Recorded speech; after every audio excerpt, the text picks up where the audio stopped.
நடந்து முடிந்த நாடாளுமன்ற தேர்தலில் முடிவுகளை தீர்மானித்ததில் சமூக நீதி அரசியலுக்கு பங்கு உண்டா என்பதை இந்த காணொலியில் விரிவாக அலசுவோம். மக்களவை தேர்தலில் பாஜக 240 தொகுதிகளில் வென்று கூட்டணி கட்சிகளின் ஆதரவுடன் ஆட்சி அமைத்திருக்கிறது. ஆனால் அக்கட்சி தனி பெரும்பான்மையை பெற தவறியுள்ளது. இந்தியா கூட்டணி கட்சிகள் 230க்கும் மேற்பட்ட தொகுதிகளில் வெற்றி பெற்றன. குறிப்பாக 2014இல் 48 இடங்களிலும் 2019இல் 52 இடங்களிலும் மட்டுமே வென்று நாடாளுமன்றத்தில் அதிகாரப்பூர்வ எதிர்க்கட்சி அந்தஸ்தை பெற தவறிய காங்கிரஸ் இந்த முறை 99 தொகுதிகளில் வென்றிருப்பது அக்கட்சியின் சாதனையாக பார்க்கப்படுகிறது. பாஜகவினரின் அதீத நம்பிக்கையையும் தேர்தலுக்கு பிந்தைய கருத்து கணிப்புகளையும் பொய்யாக்கி இந்தியா கூட்டணி கட்சிகள் வலுவான எண்ணிக்கையுடன் எதிர்க்கட்சி வரிசையில் அமரவிருக்கின்றன. சமூக நீதி அடிப்படையிலான அணுகுமுறைதான் இந்தியா கூட்டணிக்கு வலு சேர்த்தது என்று சொல்லலாம்.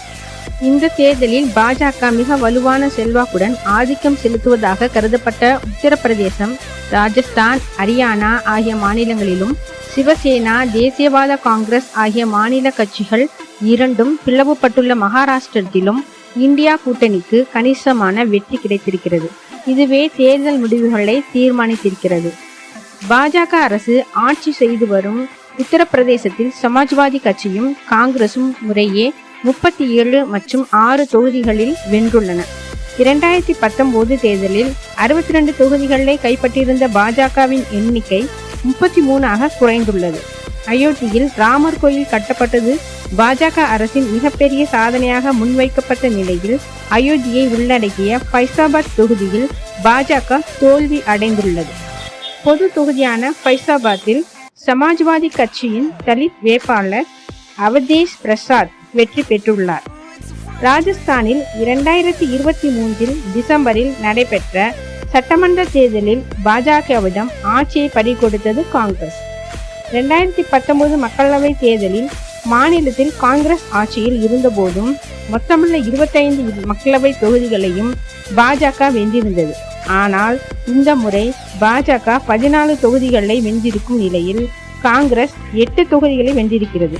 பாஜக ஆட்சியில் உள்ள ஹரியானாவில் மொத்தமுள்ள 10இல் 5 தொகுதிகளில் காங்கிரஸ் வென்றுள்ளது. இந்த நிலையில் சமூக நீதி அரசியல் ஏற்படுத்தியிருக்கும் தாக்கத்தை பற்றி பார்க்கலாம். ராஜஸ்தான் தேர்தல் தோல்விக்கு பிறகு முதல்வர் பதவியை இழந்த அசோக் கெலாட் மத ரீதியாக வாக்காளர்களை பாஜக பிளவுபடுத்தியதே காரணம் என்று ராகுல் காந்தியிடம் கூறியிருக்கிறார்.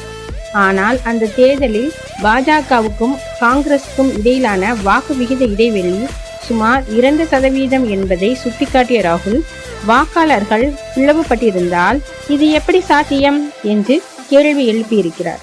சமூக நீதி, மக்கள் பிரச்சனைகளை மையப்படுத்திய அரசியலும் காங்கிரசுடனான கூட்டணிக்கு தயாராக இருக்கும் மாநில கட்சிகளை அனுசரிக்கும் போக்குமே பாஜகவின் வெற்றியை தடுக்கும் என்பதை உணர்த்தி அந்த பாதையில் கட்சியை வழிநடத்த ராகுலுக்கு ராஜஸ்தான் தோல்வி அனுபவம் உதவியது.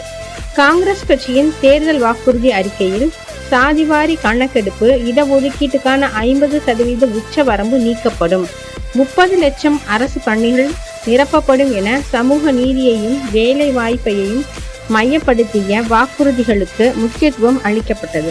80 தொகுதிகளை கொண்ட உத்தரப்பிரதேசத்தில் காங்கிரஸ் கட்சிக்கு 17 தொகுதிகள் மட்டுமே ஒதுக்கப்பட்டன. காங்கிரசுக்கு வெற்றி வாய்ப்பு இருப்பதாக நம்பப்பட்ட தொகுதிகள் ஒதுக்கப்படாதது குறித்து கட்சி தொண்டர்களிடையே அதிருப்தி நிலவவே செய்தது. ஆனால் சமாஜ்வாதி கட்சியினருடன் தேர்தல் நேரத்தில் இணைந்து பணியாற்றுவதற்கான தடையாக அது இருக்கவில்லை. ராகுலுக்கும் அகிலேஷுக்கும் இடையிலான ஒற்றுமையும் ஒருங்கிணைப்பும் அடிமட்ட தொண்டர்கள் வரை பரவியது.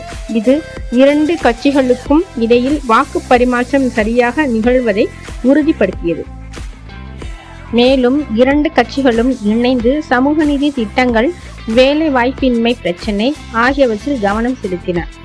400 தொகுதிகளில் வெற்றி பெற்று ஆட்சி அமைப்போம் என்னும் முழக்கத்துடன் பாஜக தேர்தலை எதிர்கொண்டது.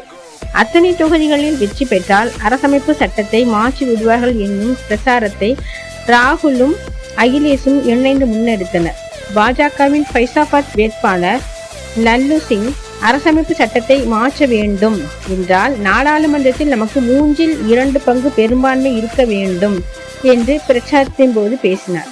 இது அரசமைப்பு சட்டத்தால் உறுதி செய்யப்பட்ட உரிமைகளை பெற்றுள்ள சமூகங்களை சேர்ந்த வாக்காளர்களிடையே கலக்கத்தை ஏற்படுத்தியது.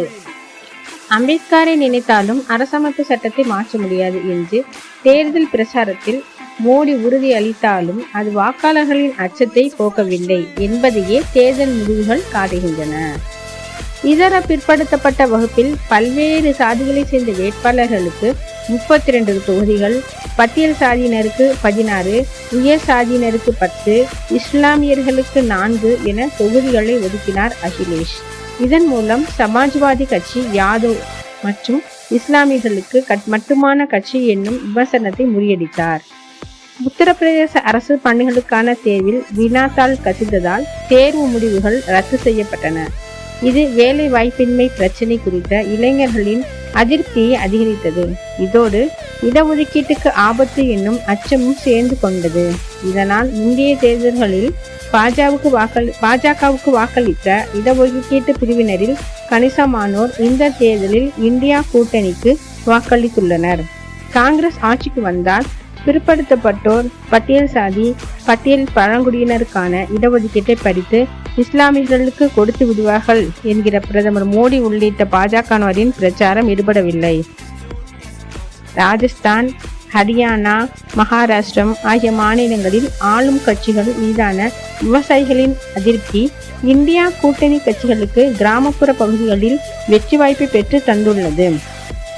அதே நேரம் இந்த மாநிலங்களிலும் பிற்படுத்தப்பட்ட பட்டியல் சாதி வாக்காளர்களை இந்தியா கூட்டணி கட்சிகள் ஈர்த்துள்ளன.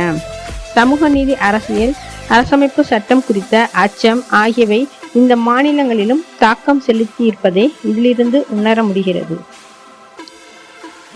மேலும் இரண்டு கட்சிகளும் இணைந்து சமூக நீதி திட்டங்கள், வேலை வாய்ப்பின்மை பிரச்சினை ஆகியவற்றில் கவனம் செலுத்தின. 400 தொகுதிகளில் வெற்றி பெற்று ஆட்சி அமைப்போம் என்னும் முழக்கத்துடன் பாஜக தேர்தலை எதிர்கொண்டது. அத்தனை தொகுதிகளில் வெற்றி பெற்றால் அரசமைப்பு சட்டத்தை மாற்றி விடுவார்கள் என்னும் பிரச்சாரத்தை ராகுலும் அகிலேஷும் இணைந்து முன்னெடுத்தனர்.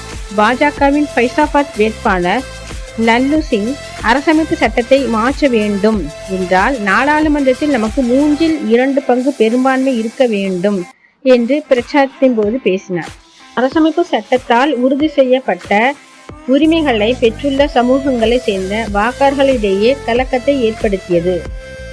உறுதி அளித்தாலும் அது வாக்காளர்களின் அச்சத்தை போக்கவில்லை என்பதையே தேர்தல் முடிவுகள் காட்டுகின்றன. இதர பிற்படுத்தப்பட்ட வகுப்பில் பல்வேறு சாதிகளை சேர்ந்த வேட்பாளர்களுக்கு 32 தொகுதிகள், பட்டியல் சாதியினருக்கு 16, உயர் சாதியினருக்கு 10, இஸ்லாமியர்களுக்கு 4 என தொகுதிகளை ஒதுக்கினார் அகிலேஷ். இதன் மூலம் சமாஜ்வாதி கட்சி யாதவ் மற்றும் இஸ்லாமியர்களுக்கு மட்டுமான கட்சி என்னும் விமர்சனத்தை முறியடித்தார்.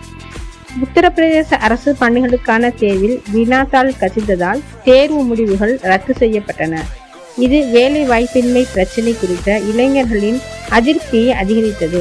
இதோடு இடஒதுக்கீட்டுக்கு ஆபத்து என்னும் அச்சமும் சேர்ந்து கொண்டது. இதனால் முந்தைய தேர்தல்களில் பாஜகவுக்கு வாக்களித்த இடஒதுக்கீட்டு பிரிவினரில் கணிசமானோர் இந்த தேர்தலில் இந்தியா கூட்டணிக்கு வாக்களித்துள்ளனர்.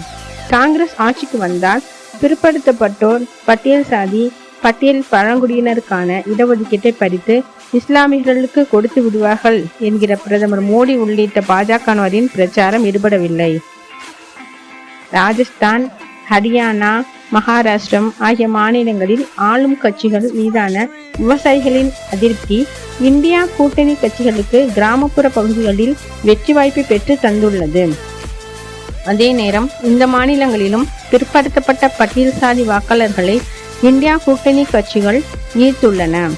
சமூக நீதி அரசியல், அரசமைப்பு சட்டம் குறித்த அச்சம் ஆகியவை இந்த மாநிலங்களிலும் தாக்கம் செலுத்தி இருப்பதை இதிலிருந்து உணர முடிகிறது. இந்த தேர்தலில் எவ்வாறு தனி தொகுதிகளில் மாற்றம் ஏற்பட்டிருப்பது என்பது பற்றி பார்க்கலாம். சமூக நீதி திட்டங்களை முன்னிறுத்தியது பல மாநிலங்களில் இந்தியா கூட்டணிக்கு பலன் அளித்துள்ளது. இந்தியாவில் பட்டியல் சாதியினருக்கும் பட்டியல் பழங்குடியினருக்குமான தனி தொகுதிகளில் 2014இல் 71 இடங்களிலும் 2019இல் 72 இடங்களிலும் பாஜக வென்றிருக்கிறது. இந்த முறை அதன் எண்ணிக்கை 55ஆக குறைந்துள்ளது. மாறாக 2019 இம்மக்களவை தேர்தலில் வெறும் 7 தனி தொகுதிகளில் மட்டுமே வென்றிருந்த காங்கிரஸ் இந்த முறை 32 வென்றுள்ளது. பட்டியல் சாதியினருக்கான தனி தொகுதிகளை எடுத்துக்கொண்டால் கடந்த முறை 6 தொகுதிகளில் வென்றிருந்த காங்கிரஸ் இந்த முறை 20 கைப்பற்றியுள்ளது. பட்டியல் சாதி மக்கள் நாடு முழுவதும் வெவ்வேறு வகையில் வாக்களித்திருக்கிறார்கள் என்றாலும் முக்கியமான மாநிலங்களில் இந்தியா கூட்டணிக்கு கணிசமாக வாக்களித்திருக்கிறார்கள் என்பதை வாக்குப்பதிவு தரவுகள் உணர்த்துகின்றன. ஆனால் பழங்குடியினரிடையே பாஜகவின் செல்வாக்கு வலுவாக இருக்கிறது. மத்திய பிரதேசத்தின் அனைத்து தொகுதிகளிலும், சத்தீஸ்கரில் அதிக தொகுதிகளிலும் பாஜக வென்றிருப்பதற்கு பழங்குடிகளின் ஆதரவு முக்கிய பங்களித்திருப்பதற்காக கருதப்படுகிறது. ஒட்டுமொத்தமாக சமூக நீதி, அரசமைப்பு சட்டம் குறித்த விவாதங்கள் மக்களவை தேர்தல் முடிவுகளில் பெரும் தாக்கம் செலுத்தியிருக்கின்றன. இதுவே 2024 மக்களவை தேர்தலின் கவனத்துக்குரிய அம்சம்.